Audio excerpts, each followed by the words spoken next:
everyone, I'm Jo, and today I'm going to show you how to read a circular astrology chart. Not interpret one, just read it. Now, first of all, if you're anything like me when I was first starting out, looking at a circular chart wheel for the first time is like, okay, what the hell am I looking at here? There are glyphs everywhere. I recognize the numbers, and that's pretty much it. I'm assuming that one's the moon. It's not linear, so like, where do I start reading it? It seems way easier to just look up a table or a list of your chart placements and just read about them there. However, you miss a lot of what a circular chart has to offer when it's converted to just a list of placements or a table. So today I'm going to walk you through step by step and explain the anatomy of a circular chart wheel so you can hopefully get a little better acquainted with it and learn how to read it. Now, just really quickly first, I want to point out a couple reasons why you should take the time and make the effort to learn how to read one of these things. Now, first of all, you'll see chart wheels everywhere on websites, in books, in lectures, in classes with professional astrologers. So it's really useful to be able to look at one and know what you're looking at. Secondly, an astrology chart itself is kind of a map of where all the celestial bodies were at the time you were born. That includes the ones in the sky at whatever time of day you were born, and the ones below the earth that you couldn't see in the sky when you were born.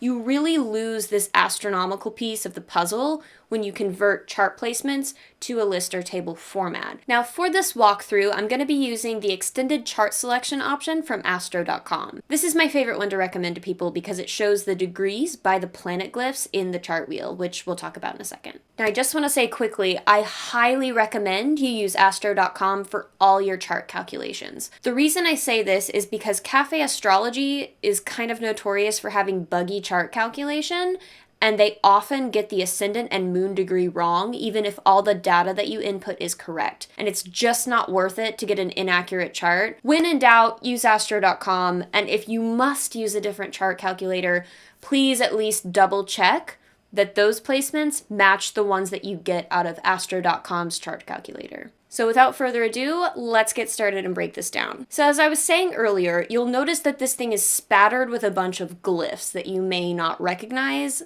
save for a couple. There are two main sets of glyphs you're going to have to worry about and learn. Those are the sign glyphs and the planet glyphs.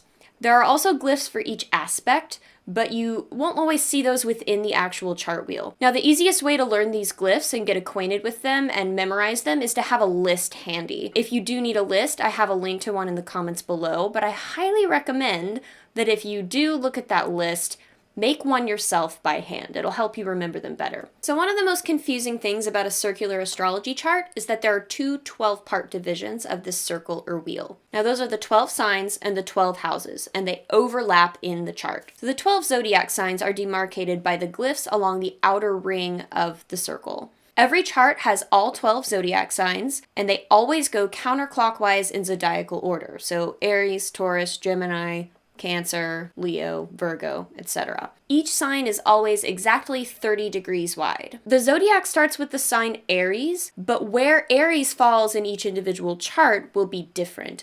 Aries could be at the top, it could be on one of the sides, it could be in a bottom corner, it can be anywhere. But the starting sign for each individual chart is called the rising sign, and any sign can be the rising sign. It's always going to be on the far left of the chart, and it's going to be the sign that contains the ascendant, or the ascending degree, or the rising degree.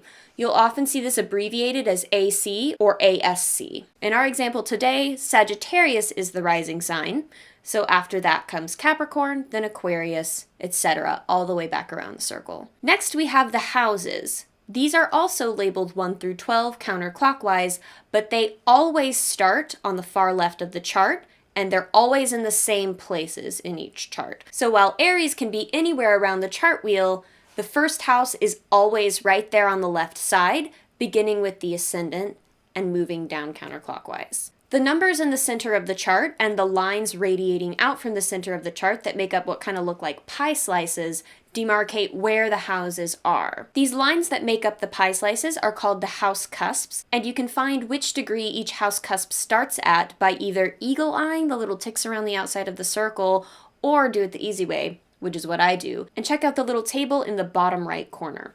Now you'll notice that not all of the house cusps are listed, and this is because house cusps kind of come in pairs. So the first house cusp, the ascendant, and the seventh house cusp, the descendant, are always exactly 180 degrees apart.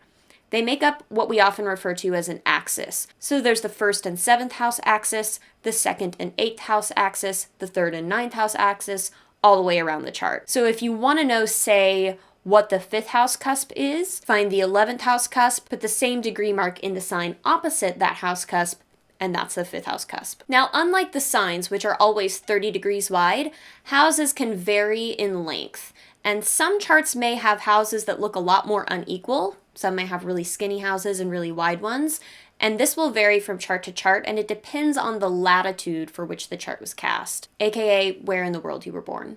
Just a quick side note, there are different ways to calculate these house cusps, and you'll often hear people talk about this when they talk about different house systems, like whole sign houses, Placidus, Regiomontanus, etc. You really don't have to worry about these too awfully much if you're just getting acquainted with a chart circle, but just know that you might hear the term house systems and there are different ways you can calculate house cusps. Now you probably noticed I called a couple of the cusps a special name. The first house cusp is called the ascendant, the seventh house cusp is called the descendant, the 10th house cusp is called the MC or the midheaven, and the 4th house cusp is called the IC or the Imum Coli, which I might be pronouncing incorrectly, but literally everyone calls it the IC. Now these house cusps are called the angles, and they make up kind of the 4 directions of the chart. They're kind of like pivot points in a chart, because when a planet is at any of these points, it's at a significant spot astronomically relative to where this chart was cast on Earth. The ascendant is where planets rise over the eastern horizon. The midheaven is where they culminate overhead, and they're the highest in the sky that they'll be.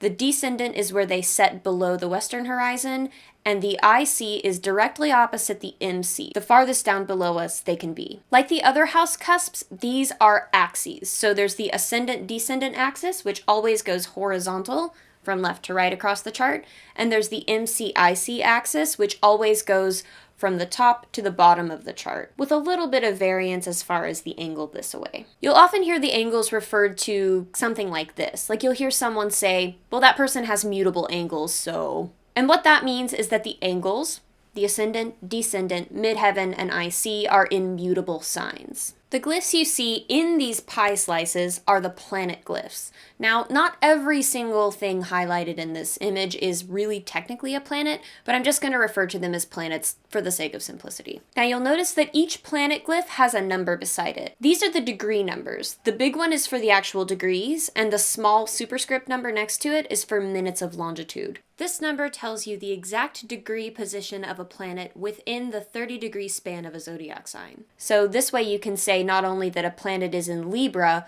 but that it's at 12 degrees Libra, for example. Now here's where the overlapping signs and houses thing comes into play. Each planet has both a sign placement and a house placement. That means that each planet is in one sign and one house. To see what sign a planet is in, you mentally trace from the planet's glyph outward to the outer ring of signs, and then you pair that with the number beside the glyph. For example, in the chart we're using today, when you trace out from the Mars glyph to the outer ring, you find that Mars is in Libra. And when you pair that with the degree number by Mars, you see that Mars is at exactly 12 degrees of Libra. Now, if you want to double check yourself or you're not quite sure what sign a planet is in, there is a table in the lower left corner of the extended chart selection, and it also kind of doubles as a cheat sheet for planet glyphs if you need a little reminder. To find out what house a planet is in, you just look to see which pie slice corresponds with which number from the center, and that's the house the planet is in. For example, in this chart, Mars is in the pie slice that corresponds with the number 10, so Mars is in the 10th house. Now there is an exception to this, and that's when a planet is fewer than 5 degrees away from the next house cusp. For example, in this chart, the north node looks like it's in the 8th house, but it is in fact just 1 degree before the 9th house cusp. This means that it technically counts as being in the 9th house instead of the 8th house.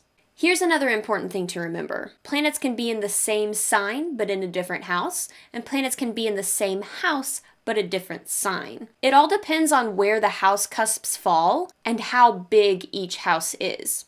And it is possible that some houses are so wide that they start in one sign, go all the way through an entire other sign, past it to the next one, and end there. This is what's called an interception. And this is another thing you don't really have to worry about right now. There could be a whole discussion about it. But just be aware that depending on how big houses are and where their house cusps fall, planets can be in the same sign in different houses or the same house in different signs. This is all just how these two 12-part divisions overlap with each other. Now, this mess of colored lines in the center of the chart, which I quite frankly just think makes everything look more complicated, these are the aspect lines. These lines indicate aspects between two planets. The blue ones indicate soft or harmonious aspects, such as sextiles and trines. The red lines indicate hard aspects or more challenging ones like squares and oppositions, and the green and black ones indicate minor aspects like the inconjunct or quincunx or the semisquare. Now you might notice that some of these colored lines come together and make like geometric shapes, and it kind of seems like that should be super important. Honestly, the shapes usually are not super important.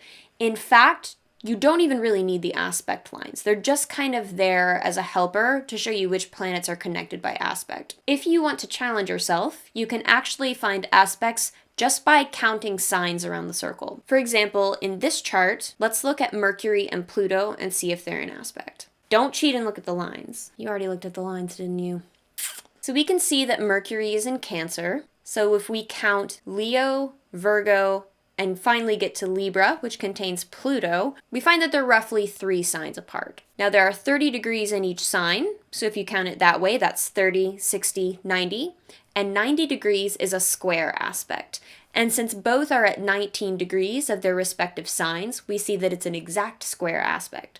So if you can, try to get used to looking at aspects that way and not relying too much on the lines. Just let those be kind of an indicator to get your mind thinking about counting the degrees between them by jumping and skipping signs. Now, if you want to double check yourself, or you, like me, just like hate the lines and you don't want to deal with it, there's a handy little grid in the bottom right corner. To use the grid, all you have to do is this. Let's use our Mercury-Pluto example. Find Mercury, go down Mercury's column to Pluto's row, and if the box they share has a symbol, you have an aspect.